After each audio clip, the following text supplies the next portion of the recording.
아침 하나님께서 저희들에게 주시는 말씀입니다. 우리 구약성경 111면 출애굽기 20장 1절에서 17절까지의 말씀입니다. 구약성경 111페이지 출애굽기 20장 1절에서 17절까지의 말씀을 제가 봉독합니다. 하나님의 말씀을 경청하시기 바랍니다. 하나님이 모든 말씀으로 말씀하여 이르시되 나는 너를 애굽 땅 종되었던 집에서 인도하여 낸 내 하나님 여호와니라. 너는 나 외에는 다른 신들을 내게 두지 말라. 너를 위하여 새긴 우상을 만들지 말고 또 위로 하늘에 있는 것이나 아래로 땅에 있는 것이나 땅 아래 물속에 있는 것의 어떤 형상도 만들지 말며 그것들에게 절하지 말며 그것들을 섬기지 말라. 나 내 하나님 여호와는 질투하는 하나님인즉 나를 미워하는 자의 죄를 갚되 아버지로부터 아들에게로 3, 4대까지 이르게 하거니와 나를 사랑하고 내 계명을 지키는 자에게는 1000대까지 은혜를 베푸느니라.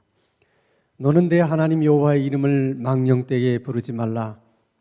여호와는 그의 이름을 망령되게 부르는 자를 죄 없다 하지 아니하리라. 안식일을 기억하여 거룩하게 지키라. 엿새 동안은 힘써 내 모든 일을 행할 것이나 일곱째 날은 내 하나님 여호와의 안식일인즉 너나 내 아들이나 내 딸이나 내 남종이나 내 여종이나 내 가축이나 내 문 안에 머무는 개이라도 아무 일도 하지 말라.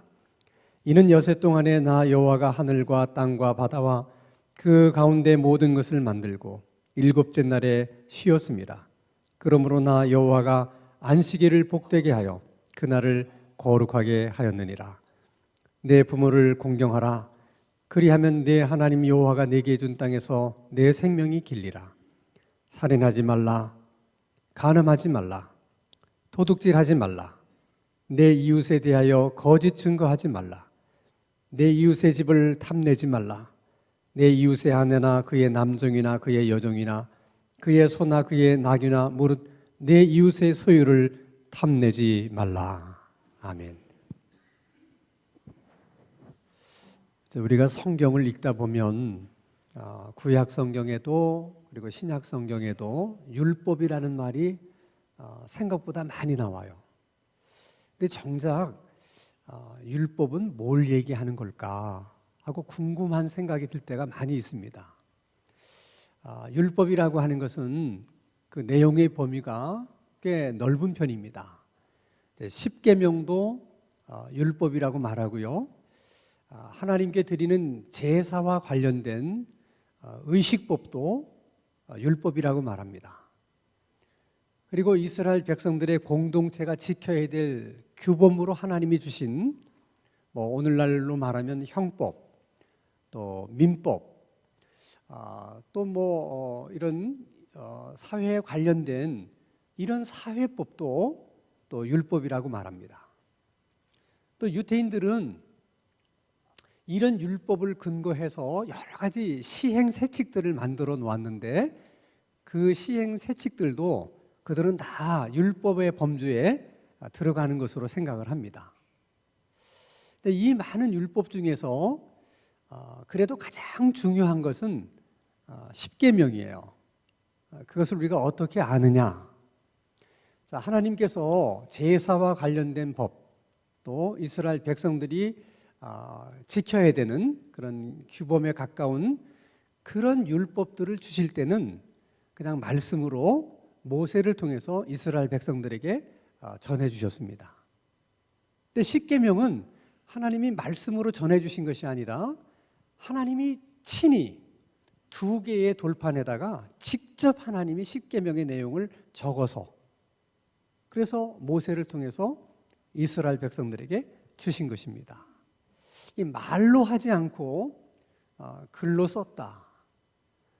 그것만으로도 굉장히 중요한 의미인 것을 우리가 인지할 수 있는데 그것도 종이에다 쓴 것이 아니고 돌에다가 기록을 해서 돌에다 써서 백성들에게 주었다고 하는 것은 하나님이 십계명을 얼마나 무겁게 생각하시는가 하는 것을 우리가 이해할 수 있는 것입니다.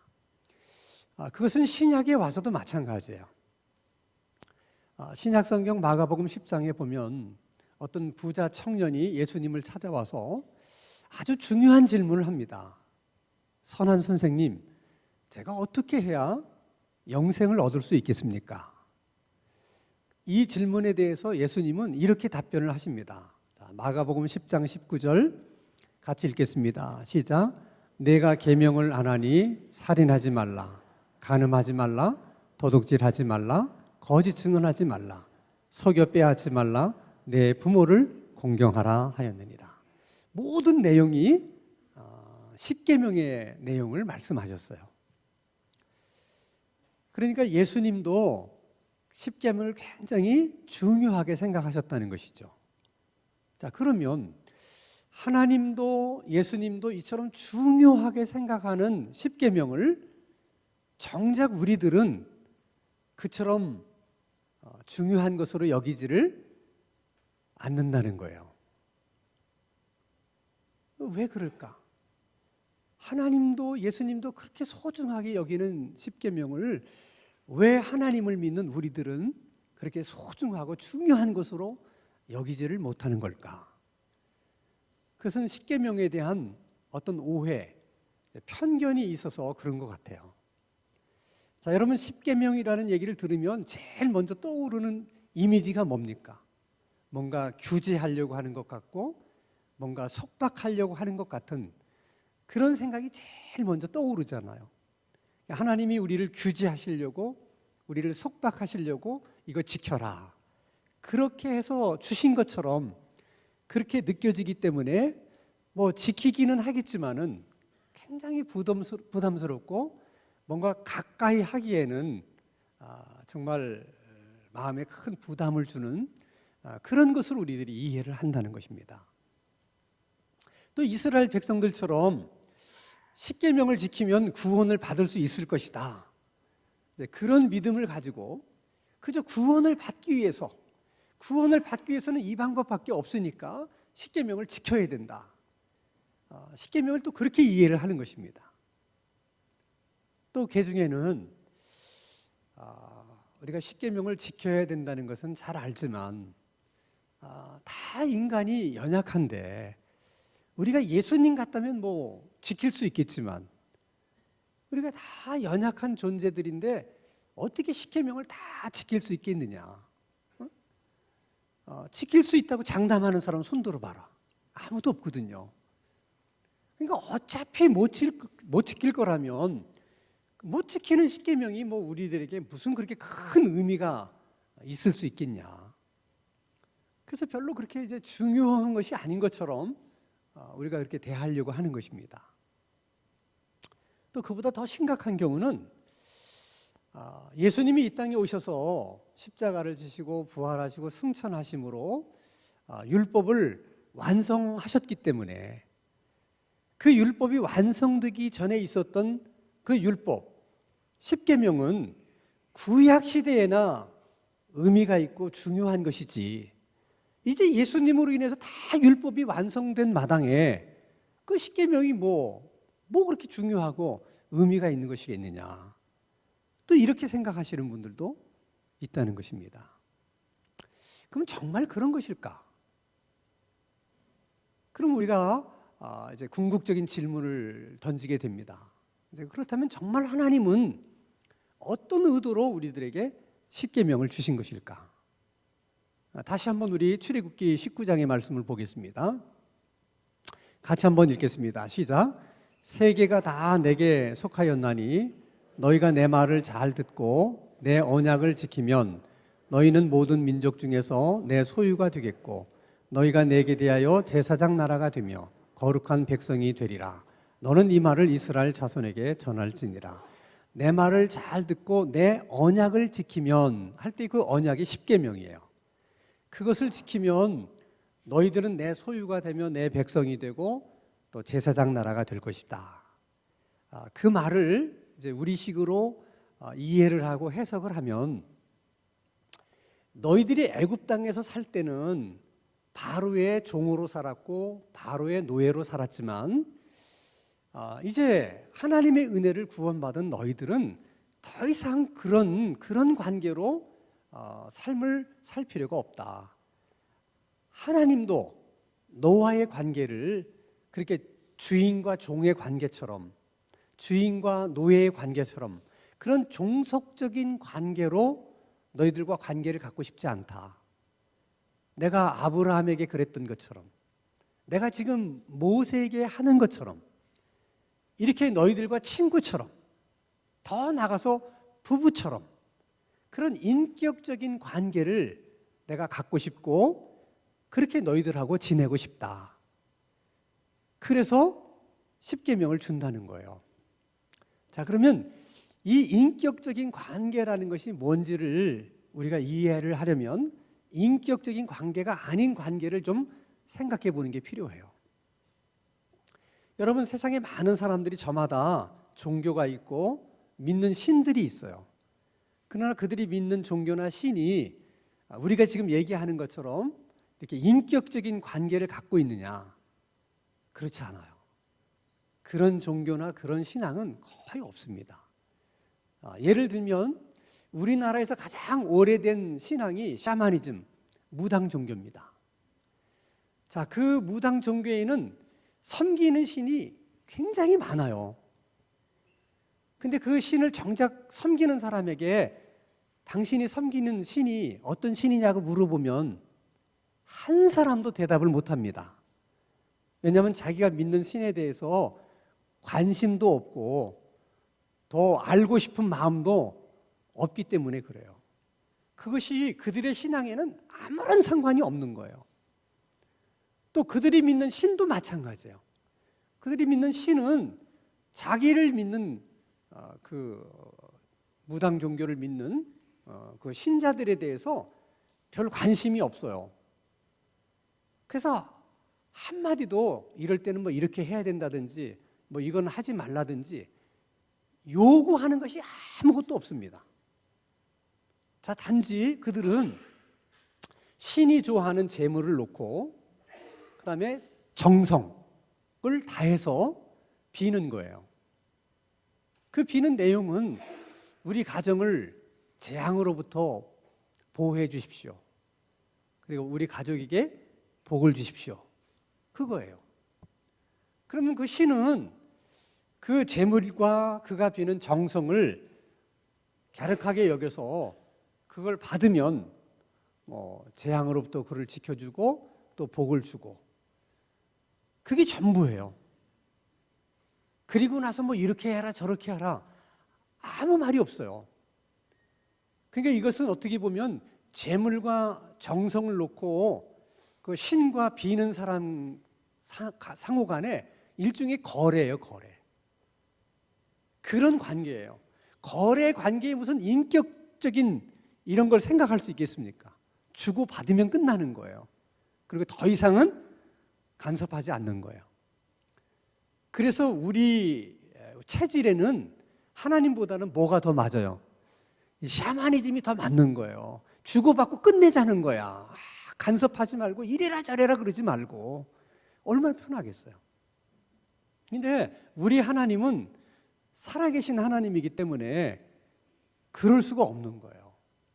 그러면 여러분 좋은 친구 관계라는 게 뭐예요? 좋은 부부 관계라는 게 뭐예요? 어떻게 하면 좋은 친구로 지낼 수 있고 좋은 부부로서 살아갈 수가 있겠습니까? 여러분 좋은 친구, 좋은 부부로의 관계를 계속 유지하려고 그러면 가장 중요한 것이 서로에 대해서 잘 알고 이해하려고 하는 노력이 있어야 돼요. 대부분 갈등은 이해하지 못하는 데서는 오해 때문에 생기는 거거든요. 그러니까 하나님과 우리의 관계도 친구처럼 부부처럼 이렇게 인격적인 관계가 되려고 하면 서로가 서로에 대해서 잘 알려고 하는 노력이 필요하다는 거예요. 근데 하나님은 우리에 대해서 알려고 하는 노력이 필요할까요? 안 필요할까요? 안 필요해요. 왜냐하면 하나님은 우리를 창조하셨기 때문에 너무나 잘 알아요, 우리를. 굳이 우리를 알려고 노력할 필요가 있다, 없다? 없어요. 문제는 우리가 하나님을 아는 거예요.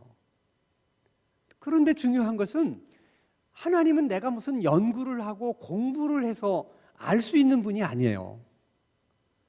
하나님을 알 수 있는 유일한 길은 하나님이 자신을 우리들에게 나는 이런 하나님이야 하고 보여주시면 우리가 알게 되는 거예요. 그러니까 보여주신 만큼만 우리가 알게 되는 것입니다. 근데 하나님이 우리와 인격적인 관계를 가지려면 서로가 잘 알아야 된다. 나는 너희들에 대해서 잘 알지만 너희들은 나에 대해서 잘 모르지 않느냐. 그래서 하나님이 어떤 분인가를 보여주시기 위해서 10가지로 요약을 해가지고 우리들에게 보여주시는 거예요. 하나님이 뭘 좋아하는지, 하나님이 어떤 생각을 갖고 있는지 그걸 10가지로 딱 요약을 해서 우리들에게 주신 거야. 감사해요. 그걸 100가지로 줬거나 1000가지로 줬으면 얼마나 우리가 골치가 아프겠어요. 딱 10가지로 요약해 주는 거예요. 그래서 우리가 하나님하고 좋은 관계를 맺으려면 하나님이 주신 이 언약이 어떤 의미인지를 잘 이해하고 이걸 잘 지키는 것에 있는 거예요. 자, 하나님은 우리와의 좋은 관계를 위해서 자기 자신을 10가지로 요약해서 이게 보여주신 것이 십계명인데 우리 입장에서는 그게 또 제품 설명서와 같은 거예요. 자, 우리가 물건을 사면 비싼 물건일수록 제품 설명서가 자세하게 기록이 돼 있어요. 그것은 우리를 일부러 힘들게 하려고 하는 것이 아니라 당신이 구입한 제품이 비싼 것이기 때문에 잘못하면 고장날 수 있으니 이 제품은 이렇게 꼭 쓰셔야 됩니다. 그래서 제품 설명서를 주는 거거든요. 그래도 여러분 50만 원짜리 이상 되는 비싼 등산복이라든지 그런 코트를 사보세요. 거기 자세하게 설명이 나와 있어요. 이 옷은 반드시 드라이 클리닝만 하셔야 됩니다. 이렇게 표시가 되어 있는 것도 있고 또 어떤 경우는 이거는 절대 드라이 클리닝을 해서는 안 되고 30도씨 미지근한 물에 아주 연한 세제를 풀어서 손빨래를 해서 이렇게 하셔야 됩니다. 이렇게 나와 있어요. 근데 우리가 그 설명서를 읽고 꼭 이렇게 해야 돼? 하고 세탁기다 확 돌리면 돌릴 수야 있지. 내가 하고 싶어 돌리는데. 근데 그 옷은 못 써요. 이게 사람이 승질대로만 사는 게 아니에요.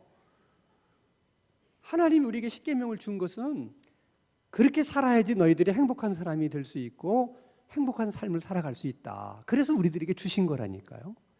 그 지키고 안 지키는 건 내가 해야 될 일이지, 내가 선택할 수 있는 일이지만은 내가 정말 행복한 사람이 되고 행복한 삶을 살려면 설명서대로 해야 된다는 거예요.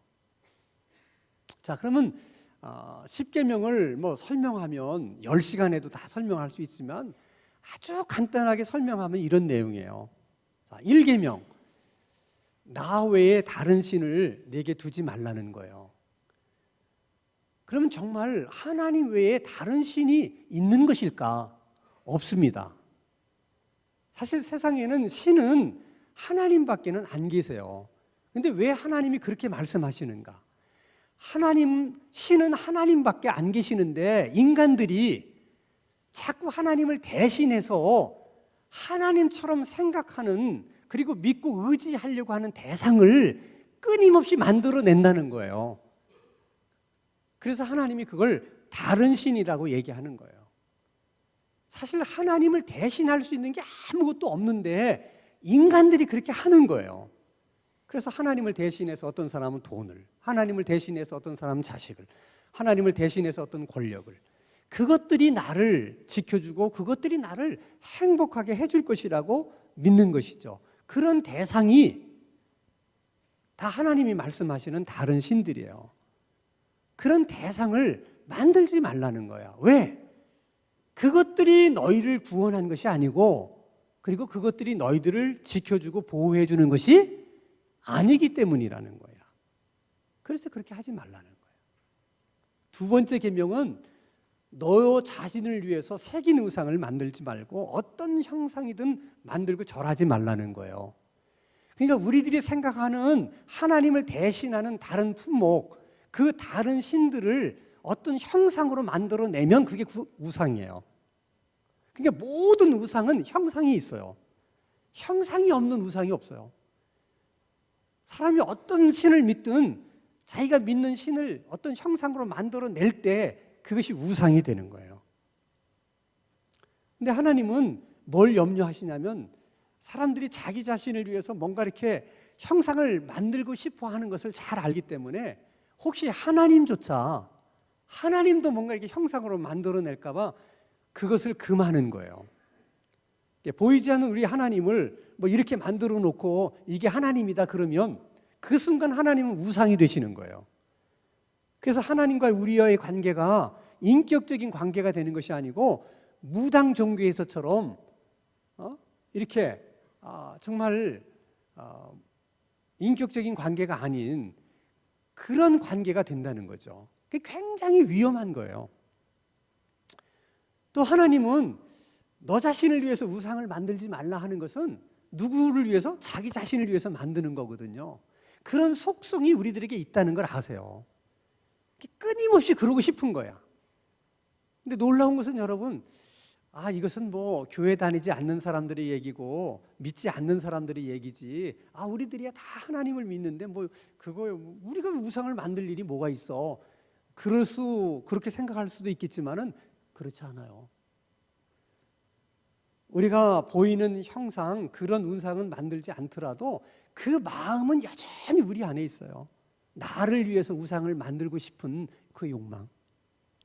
자, 우리가 신앙생활을 해요, 교회 와서. 그럼 신앙생활을 어떻게 해야 됩니까? 다 하나님께서 말씀하시고 가르치시는 대로 해야 돼요. 그 말씀에 순종해서 신앙생활을 해야 돼요. 근데 우리가 다 그렇게 해요? 안 해요. 다 우리는 믿고 싶은 대로 믿고 내가 듣고 싶은 것만 들어요. 그리고 내가 그냥 내 성질에 맞게끔 내가 하고 싶은 대로 신앙생활을 해요. 그게 나를 위해서 우상을 만드는 거예요. 형태만 없을 뿐이지 그 마음, 그 중심은 똑같은 거예요, 원리가. 그렇게 하지 말라는 거야. 네가 믿고 싶은 대로 믿지 말고 네가 듣고 싶은 것만 듣지 말고 하나님이 말씀하시면 듣고 싶지 않은 것도 듣고 믿고 싶지 않은 것도 믿으라는 거예요. 하나님이 말씀하는 대로 너희들이 순종해야 그게 바른 신앙이라는 거예요. 세 번째 계명은 여호와 이름을 망령되이 일컬지 말라는 거예요. 함부로 부르지 마라. 그러니까 자신의 개인의 어떤 이익이나 유익을 위해서 하나님의 이름을 이용해 먹지 말라는 거예요. 마치 주님의 이름으로 하나님의 이름으로 축복을 해줄 수 있는 것처럼 하면서 뭘 뜯어낸다든지 아니면 자기가 하나님의 이름으로 저주하면 다 저주를 받는 것처럼 그래서 사람을 두려움을 줘서 뭘 또 좀 얻어낸다든지 그래서는 안 된다는 거예요. 하나님의 이름을 가지고 장난치지 말라는 거예요. 장난치지 말라. 하나님은 자신의 이름이 사람들에게 그렇게 오용되거나 남용되기를 원치 않으세요. 하나님의 이름은 그렇게 할 수 있는 이름이 아니라는 거야. 더 나아가서 내가 하나님의 이름을 망령되이 부르지 않는 것만의 문제가 아니라 혹시 내가 다른 사람에게 잘못해서 그 사람의 하나님의 이름을 망령되이 부르게 하는 일도 해서는 안 된다는 거야. 내가 그런 빌미를 줘서 그 사람이 하나님의 이름을 욕한다든지 예수 이름을 욕하게 만들어서는 안 된다는 거예요. 그렇게 해서는 하나님과 좋은 관계를 갖기가 어렵다는 거예요. 네 번째 계명은 안식일을 기억해서 성일로 지키라는 거예요.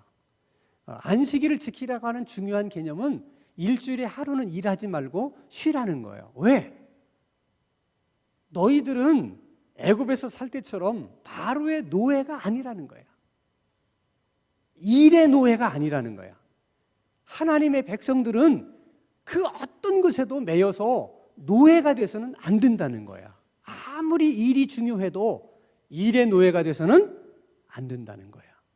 또 하나, 일을 하면서 마치 이 일이 나에게 성취감도 주고 이 일이 나를 먹고 살게도 해주고 이 일이 나에게 뭐 명예도 주고 이 일이 나에게 권력도 주고 그래서 이 일이 정말 나에게는 없어서는 안 되는 것처럼 이렇게 또 일을 우상으로 만들지 말라는 거예요. 일 없으면 나는 못 살아. 이렇게 일을 우상처럼 여기지 말라는 거예요. 정말 너희들의 삶을 책임져 주고 너희들을 행복하게 하는 것은 그 일 자체가 아니라 하나님이다. 그러니까 일주일 동안 열심히 일을 하는 건 좋은데 그 일에 파묻혀서 그 생각을 잊어버리고 살면 안 된다.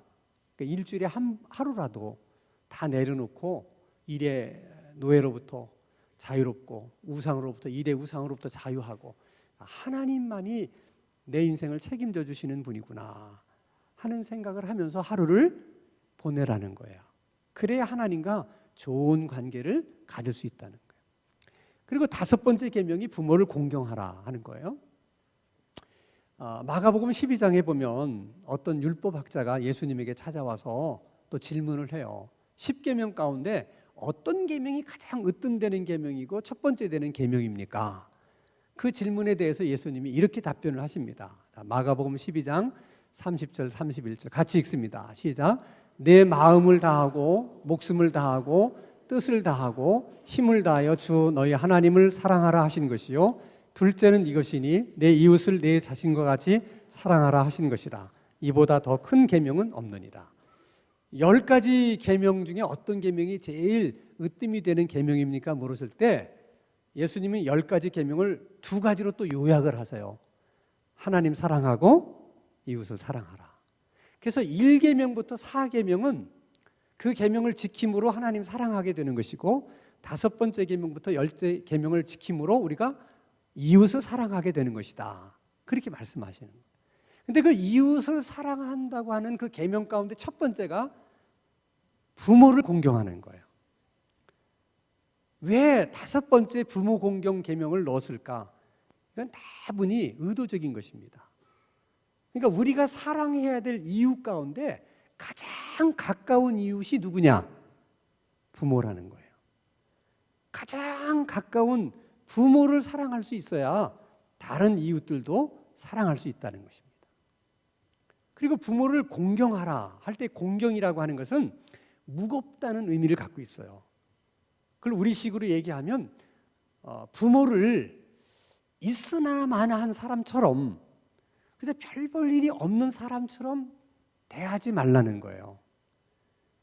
그냥 엄마가 있어도 뭐 그렇고 없어도 그렇고 뭐 별 볼일 없다 이렇게 부모를 대하게 되면 그 부모님은 그런 자신이 그런 대접을 받는 자신이 가장 부끄럽고 수치스럽다고 느낀다는 거야. 근데 부모가 그때 느끼는 그 부끄러움과 수치감이 하나님이 느끼시는 감정이라는 거예요. 왜 그런가? 하나님이 아담과 이브를 만드실 때는 직접 하나님이 생명을 주셔서 아담을 창조하시고 이브를 창조하셨어요. 근데 그 이후의 사람들은 하나님이 직접 창조하지 않고 그 부모를 통해서 생명을 주세요. 그래서 그 부모님을 통해서 우리가 생명을 받게 된 것이고 오늘 우리가 존재하게 된 것이죠. 근데 사실 그 부모가 나에게 생명을 준 게 아니고 누가? 하나님이 우리의 부모를 통해서 내게 생명을 준 거예요. 그러니까 부모는 사신과 같은 역할을 한 거죠. 그 옛날에도 여러분 중국 황제가 사신을 보냈는데 그 사신을 홀대하게 되면 어떻게 돼요? 그 사신을 보낸 누구를 홀대하는 거야? 황제를 홀대하는 거예요. 그러니까 부모님으로 하여금 내가 부모 되었다고 하는 것을 부끄럽게 여기고 수치스럽게 여기게 하지 말라는 거예요. 그것은 하나님을 부끄럽게 만드는 일이다. 그러니까 부모님이 인격적으로 얼마나 훌륭한 분이냐, 얼마나 좋은 분이냐 하는 것은 둘째치고 내가 그 부모를 통해서 하나님께서 내게 생명을 주셨다. 부모님은 그 역할을 하신 분이다. 그 한 가지 사실만은 분명하기 때문에 우리가 최소한 그런 부모님에 대해서 있으나마나한 존재처럼 여겨서는 안 된다는 거예요. 그러니까 여러분 이 부모에 대한 효도를 무슨 유교처럼 어머니 돌아가시면 무덤 옆에다가 무슨 뭐 운막을 짓고 뭐 3년을 그런 것은 뭐 의미하는 건 아니라 할지라도 최소한 부모님을 이렇게 업수히 여기지 말라는 거예요. 부모님이 계시든 안 계시든 그냥 없는 것처럼 그렇게 하지 말라는 거예요. 최소한 필요한 분으로 또 있어야 될 분으로 그렇게 부모님에게 대하라. 그래야지만 그런 자들이어야만 하나님하고 좋은 관계를 가질 수 있지 하나님을 부끄럽게 만들고 어떻게 하나님하고 친해질 수가 있겠냐. 어떻게 하나님을 부끄럽게 만든 네가 하나님과 친밀한 관계를 요구할 수 있겠느냐 하는 그 얘기예요. 그리고 6계명부터는 다 하나님의 질서에 관련된 계명들이에요. 그러니까 하나님이 어떤 분이냐, 천지 창조를 통해서 우리가 알 수 있는 것은 하나님은 질서의 하나님이세요. 그러니까 그 질서의 하나님하고 우리가 관계를 가지려면 우리도 질서 있는 사람들이 돼야 되는 거예요. 그 질서를 지킬 줄 아는 사람이 돼요. 그렇지 않으면 친해지기가 어려운 거예요. 자, 생명은 하나님이 주세요. 그리고 그 생명이 번성하기를 하나님이 원하세요. 그게 하나님의 질서예요. 생명은 생육하고 번성해야 돼요. 근데 인간이 사람을 죽인다고 하는 것은 그 일이 일어나지 못하도록 방해를 하는 거거든요. 그러니까 하나님의 그 질서를 깨트리는 거예요. 간음도 마찬가지예요. 하나님이 주신 성적인 질서가 있어요. 가정을 지키도록 한 질서가 있어요. 근데 그 간음이 그 하나님이 세우신 질서를 깨트리는 거예요. 그러니까 간음을 하면 그 사람하고는 친해질 수 있을지 모르지만 하나님하고는 친해지기 어려워요. 8번째 계명은 뭐예요? 도둑질하지 말라는 거예요. 하나님의 질서는 심는 데서 거두고 뿌린 만큼 거둬들이는 거예요. 그래서 엿새 동안 열심히 일을 하고 7일째 되는 날은 쉬라고 그랬어요. 하나님은 성실하신 분이기 때문에 우리도 그렇게 살아야 된다는 거야. 그러니까 도둑질이라고 하는 것은 뿌리지 않은 데서 거두려고 하는 마음이에요. 그런 마음으로 살면 안 된다는 거야. 그러니까 우리가 최소한 도둑질을 하지 않고 살려고 그러면 어떻게 살아야 돼? 열심히 살아야 돼요. 근면하게 살아야 돼요. 자기 절제를 하면서 살아야 돼요. 그래야지만 우리가 도둑질하지 않고 살 수 있는 거예요. 뭐든지 내가 수고하지 않고 뿌리지 않고 뭔가를 얻으려고 하는 것은 그게 다 도둑놈 심보예요. 그러고 해서는 안 된다는 거예요. 자, 학생이 컨닝을 해요. 자기가 수고하지 않고 답을 얻으려고 하는 거잖아요. 그거 안 되는 거죠. 이제 그런 관점에서 보면 복권도 꼭 좋은 것만은 아니에요. 여러분들이 그냥 심심풀이로 산다는 거에 대해서 내가 말 못하겠지만은 그거 붙들고 일주일 내내 기도는 하지 마세요. 왜냐하면 지금 하나님이 말씀하시는 그 질서에 이게 안 맞는 거거든요. 그게. 근데 우리가 우리 욕심 때문에 자꾸 그렇게 하려고 하는 것은 그건 바람직하지 못해요. 자, 그 다음에 9번째 계명이 이웃에게 거짓 증거하지 말라. 거짓말하지 말라는 거예요. 하나님은 일구이연도 안 하시고 약속하신 것은 반드시 지키시는 진실하신 분이에요. 그래서 하나님이 그러기 때문에 항상 우리에게 하나님이 거룩하니 너희도 거룩하라. 하나님이 진실하니까 너희들도 진실해라. 그래야 관계를 가질 수 있다는 거예요. 근데 우리가 생각 없이 다른 사람들에게 없는 말로 이렇게 거짓말로 힘들게 하고 뭐 하면 내가 또 거짓말하고 이렇게 하면서도 그러면서도 내가 교회 나와서 얼마든지 예수 믿을 수 있고 뭐 하나님 잘 믿을 수 있고 하나님하고 좋은 관계를 맺을 수 있다고 생각하면 그 자체가 자기 자신을 속이는 거예요.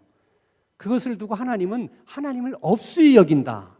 그렇게 말하는 거예요. 하나님을 그렇게 속여도 될 수 있는 분으로 생각한다는 거예요. 절대 그런 일은 없어요. 그러니까 여러분 거짓말하면서 없는 말로 남을 이렇게 힘들게 하면서 이웃들을 해하려 하면서 하나님하고 좋은 관계를 가지려고 해서는 안 돼요. 그리고 10번째 계명은 이웃에 있는 것을 탐내지 말라는 거예요. 탐내는 게 탐심이에요. 탐심이라고 하는 것은 하나님께서 내게 주신 것이 아닌데 그런데 그것을 내 것으로 만들고 싶은 욕심에서 나오는 거예요. 이것은 근본적으로 하나님을 신뢰하지 못하기 때문에 나타나는 현상이에요. 하나님은 내게 꼭 필요하고 또 내게 좋은 것은 반드시 하나님이 내게 주십니다. 그 믿음이 있어야 돼요. 근데 나는 갖고 싶어도 그것이 하나님이 내게 주시는 것이 아니면 그것은 내게 좋은 게 아니에요. 그것이 다른 사람에게는 다 좋은 것이 될 수 있지만은 하나님이 그걸 내게 안 주신다는 것은 내게는 좋은 것이 아니라는 거예요. 그런 하나님에 대한 신뢰가 있어야 하나님하고 친해질 수가 있는 거예요. 근데 왜 하나님 안 주십니까? 왜 안 주세요? 난 갖고 싶은데. 뭐 안 주셔도 좋아요. 뭐 꼭 하나님이 주셔야만 내가 그거 갖는 거 아니에요? 나도 얼마든지 내 힘으로 내가 가질 수 있어요. 그게 뻑뻑 우겨가지고 자기 힘으로 그걸 얻어내면 하나님과의 관계는 틀어지는 거예요. 그리고서 어떻게 하나님하고 친해질 수 있겠습니까? 그러므로 우리가 인생을 살면서 하나님이 꼭 내게 필요한 것은 주신다, 내가 꼭 나에게 좋은 것은 주신다 하는 믿음을 가지셔야 돼. 그리고 하나님이 내게 주시지 않는 것은 아무리 사람들이 좋은 것이라고 말해도 그것이 다른 사람에게는 좋은 것이 될 수 있어도 내게는 그렇지 않다, 그렇게 믿고 살아야 돼. 그러니까 여러분, 십계명이라고 하는 것은 그거 지켜서 구원을 받아라, 그런 구원의 수단으로 주신 게 아니라 이미 하나님의 은혜로 구원받은 우리들에게 하나님은 좀 인격적인 관계를 좀 갖자, 그래서 주신 것이거든요. 그렇기 때문에 십계명을 이게 무겁고 부담스러운 것으로 여기지 말고 오히려 하나님 사이에 내가 지켜야 될 언약이 있다는 것을, 그것을 오히려 감사하게 생각하고 자랑스럽게 여기셔야 돼요. 그래서 하나님이 주시는 이 10가지 언약을 통해서 해를 거듭할수록 하나님과 더 이렇게 각별한 사이가 되고 또 하나님과 더 친밀해지는 우리들이 다 될 수 있기를 주님의 이름으로 축원합니다. 거룩하신 아버지 하나님, 하나님께서 저희들에게 주신 이 10가지의 계명을 무거운 짐으로 여기지 않고 우리 삶을 보호해 주는 신호등처럼, 우리 삶을 인도해 주는 나침반처럼 그렇게 여길 수 있는 은혜를 허락해 주시옵소서. 우리가 지켜야 될 이 언약이 우리 삶에 큰 힘이 되게 해주시고 복이 되게 하여 주시옵소서. 나의 계명을 지키는 자라야 나를 사랑하는 자라고 말씀하신 주님의 말씀처럼 하나님을 사랑하는 그 사랑으로, 그 사랑의 힘으로 이 언약을 지킬 수 있게 해주시고 이 언약을 지킴으로 하나님과의 사랑이 더 깊어질 수 있는 저희들의 삶이 되게 하여 주시옵소서. 예수 그리스도 이름으로 기도하옵나이다.